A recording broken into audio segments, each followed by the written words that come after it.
নমস্কার, আমি তরুণ ঘোষ।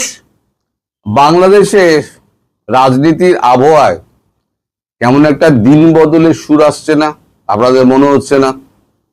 এত যে ভারত বিরোধিতা, ভারত দখল, ভারতের বিরুদ্ধে হুমকি, সশস্ত্র আক্রমণ, কলকাতা দখলের একেবারে হুঙ্কার টুঙ্কার দিয়ে মিছিল, এই যে চ্যাংড়াগুলো যারা ভারতের বিরুদ্ধে নানান রকমের হুঙ্কার টুঙ্কার দিতেন, আধিপত্য মানব না, স্বৈরাচার বিরুদ্ধে, স্বৈরাচারী ভারতকে মানব না, ভারতের পণ্য বর্জন করব, সব এখন কেমন নিয়ে আছে।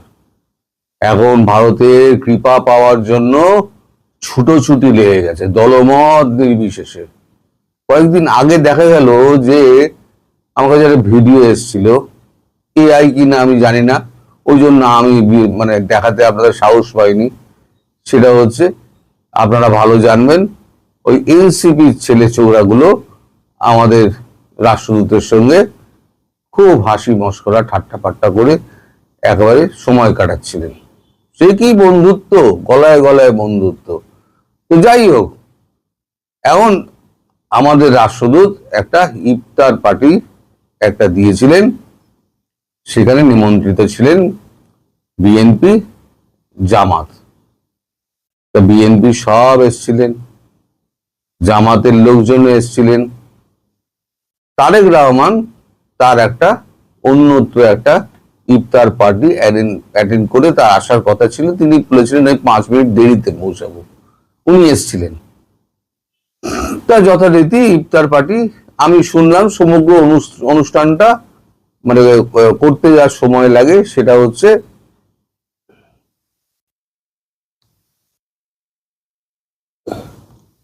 সমগ্র অনুষ্ঠানটা সময় লাগে প্রায় 45 মিনিট মতো, মানে টোটাল যে অনুষ্ঠানটা।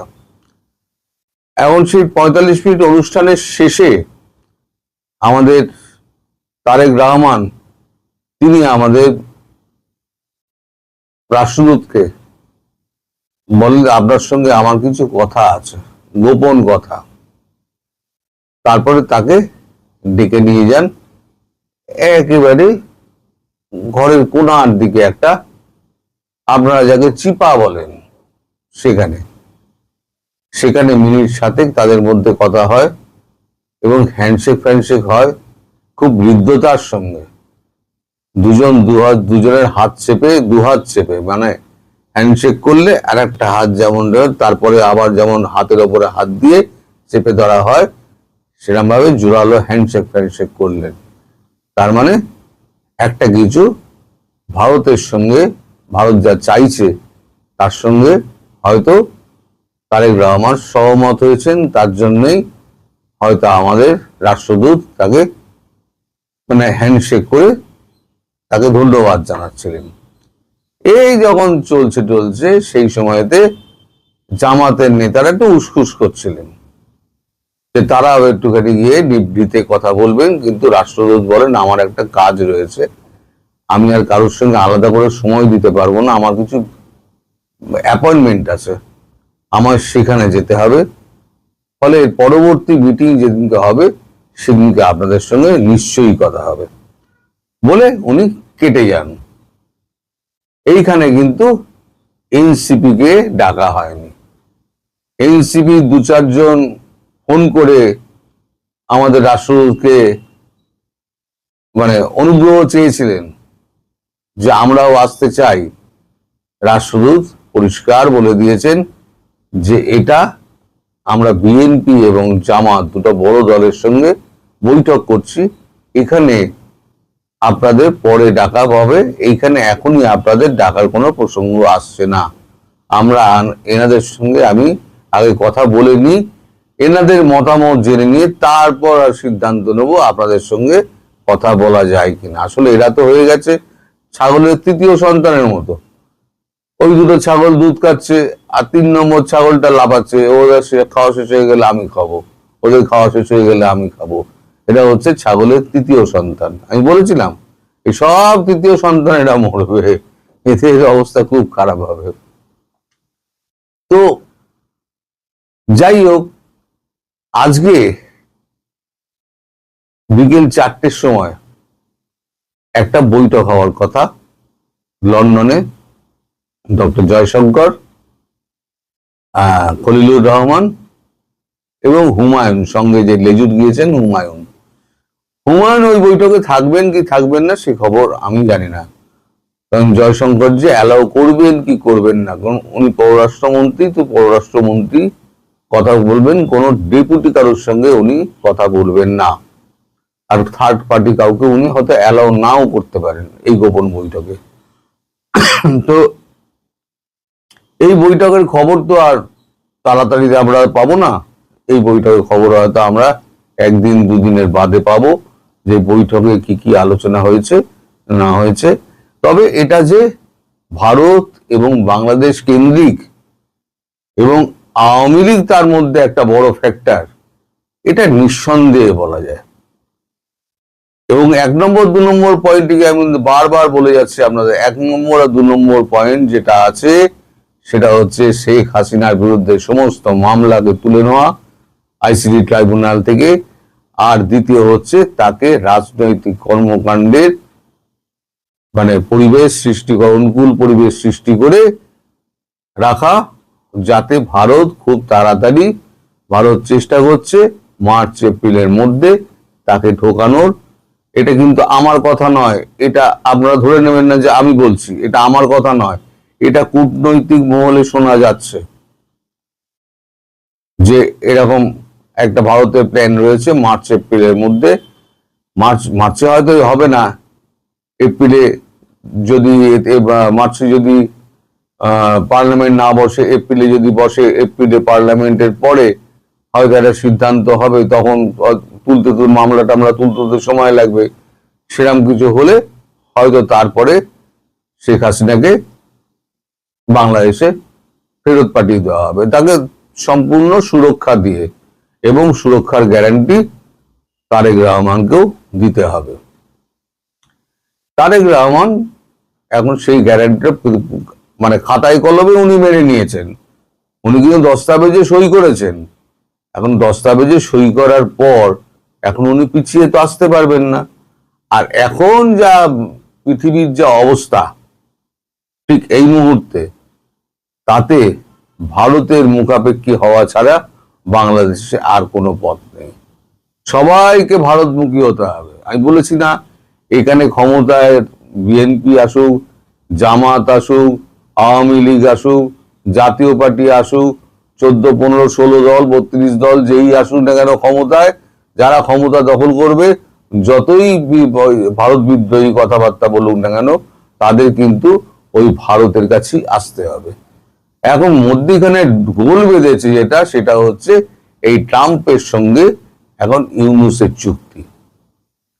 এখন সেখানে যদি ভারত নাক গলায়, ভারত পরিষ্কার একেবারে বলে দেবে একটা অবৈধ সরকার, সেই সরকারের একটা অবৈধ লোক যিনি জোর করে ক্ষমতায় বসেছিলেন, এবং সেটা সিআইএ বসানো লোক, তাকে দিয়ে জোর করিয়ে করে নেওয়া কোনো চুক্তি কখনো ভ্যালিড হতে পারে না। ইন্টারন্যাশনাল কোর্ট অফ জাস্টিসে যদি ভারত চলে যায়, এই চুক্তি কিন্তু নিমেষে খারিজ হয়ে যাবে, সেটা কিন্তু বাংলাদেশ গিয়ে করতে পারবে না, সেটা ভারত তৃতীয় পক্ষকে করতে হবে। কারণ ভারতের সঙ্গেই বরাবর বাংলাদেশের সম্পর্কটা রাজনৈতিক, কূটনৈতিক সম্পর্ক এবং ব্যবসায়িক সম্পর্ক রয়ে গেছে। সেক্ষেত্রে ভারতবর্ষ বলবে কি আমার ব্যবসায় ক্ষতি হচ্ছে, এরকম একটা চুক্তি করিয়ে নেওয়া হয়েছে চাপ দিয়ে। সেটা যদি হয়, ইন্টারন্যাশনাল কোর্ট অফ জাস্টিস কিন্তু বাংলাদেশের পক্ষেই রায় দেবে এবং এই চুক্তি বাতিল হয়ে যাবে। যেহেতু প্রথম ট্যারিফ চুক্তিটা সুপ্রিম কোর্টে খারিজ হয়ে গিয়েছে, ফলে ইন্টারন্যাশনাল কোর্ট অফ জাস্টিস তারা কিন্তু ওই সুপ্রিম কোর্টের যে রায় আছে সেই রায়টাকে শিরোধার্য করে এই চুক্তিটা বাতিল করবে। তাহলে পরে কি হলো, অঙ্কটা দাঁড়ালো এটা যে যদি ভারতবর্ষে সাহায্য পেতে হয়, তাহলে ভারতবর্ষের অনুগ্রহ পেতে হয়, তাহলে পরে ভারতবর্ষের দোরগোড়া এসে ওই পাপোশে পা মুছে ঢুকতে হবে। যত ভারত বিদ্বেষী যত সমস্ত ছিল না, ওই সমস্ত ছেড়ে দিয়ে খোলস ফোলস চেঞ্জ করে ঢুকতে হবে এবং আওয়ামী লীগকে পুরোপুরি রাজনৈতিক কর্মকাণ্ডের পরিবেশ গড়ে দিতে হবে। ভারত যেটা চেয়েছে, একটা গোলাগুলি না চালিয়ে, এটা হচ্ছে কূটনীতির জয় বলতে পারেন, একটা গোলাগুলি একটাও না চালিয়ে একেবারে একটা সরকারকে, যে সরকারটাকে ইউএস বসিয়েছিল সেই সরকারটাকে ভারত উপড়ে ফেলে দিয়েছে। তারেক রহমানের সঙ্গে গোপন ডিল হয়েছিল এবং কূটনৈতিক সূত্রে জানা যায়, মানে শোনা যায়, এটা আমি দাবি করছি না, আমি জানি কূটনৈতিক সূত্রে এটা শোনা যায় যে এই খলিলুর রহমানকে নিয়ে এত যে জল ঘোলা হচ্ছে, খলিলুর রহমান কি করে বিএনপিতে পররাষ্ট্রমন্ত্রী হলেন। আসলে খলিলুর রহমান তিনি আমাদের অজিত দোভালের খুব প্রিয় পাত্র, খুবই প্রিয় পাত্র, এবং অজিত দোভাল এটা খোলা কণ্ঠে কিন্তু বলে থাকেন।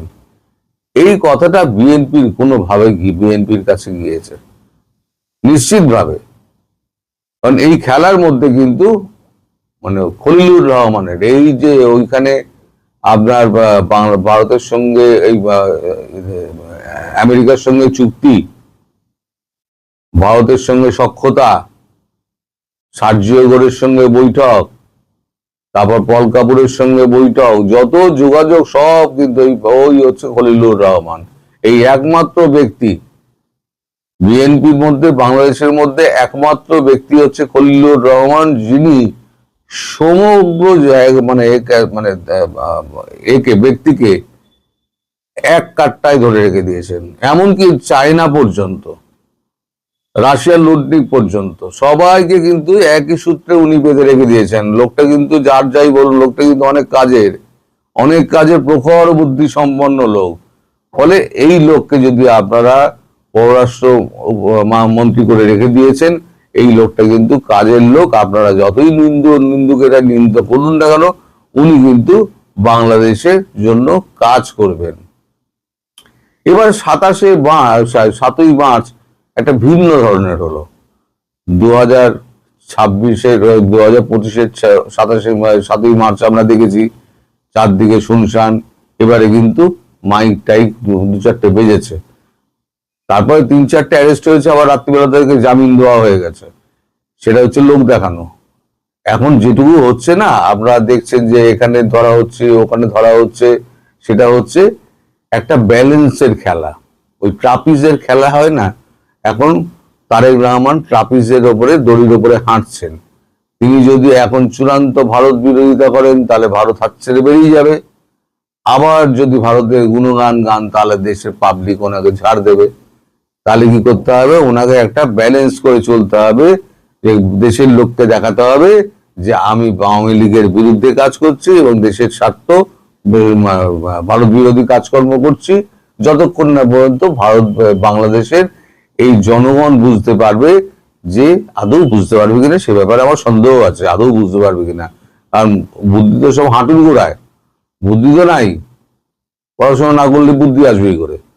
তো যাই হোক, এখন যতদিন না পর্যন্ত এরা বুঝতে পারছে, ততদিন পর্যন্ত তারেক রহমানকে এইভাবেই চলতে হবে।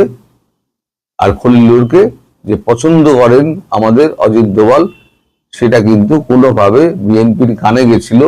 তার জন্যই বিএনপি অজিত দোভালের কথাটা মাথায় রেখেই ভারতবর্ষের সঙ্গে সম্পর্ক ঠিক রাখতে হবে, রেখেই এই জিনিসটি করেছেন। এছাড়া আপনার তো শেখ হাসিনা, তিনি তো অডিও যে বার্তা দিয়েছেন চাঙ্গা করার জন্য দেশের মানুষকে, তার আওয়ামী লীগের সমর্থক এবং দেশবাসীকে, এবং তিনি বলেছেন আমি খুব শীঘ্রই ফিরব। খুব প্রত্যয়ের সঙ্গে বলেছেন আমি খুব শীঘ্রই ফিরব।